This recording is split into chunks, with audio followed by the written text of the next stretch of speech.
supervised learning and transfer learning problem. In these sections, we are first going to look at the fashion product recognition problem, and then we're going to define what is the supervised learning, what is the transfer learning, and then we're going to look at the model zone in Caffe2. And last, we're going to demo how to fine-tune a model for recognizing fashion product. In this video, we are going to look at the fashion recognition problem.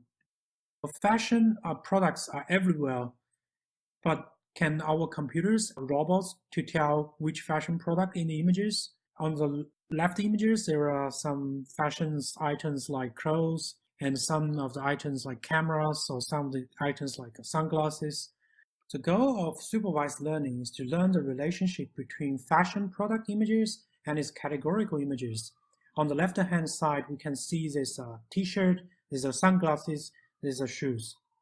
Fashion recognition can solve with supervised learning approach.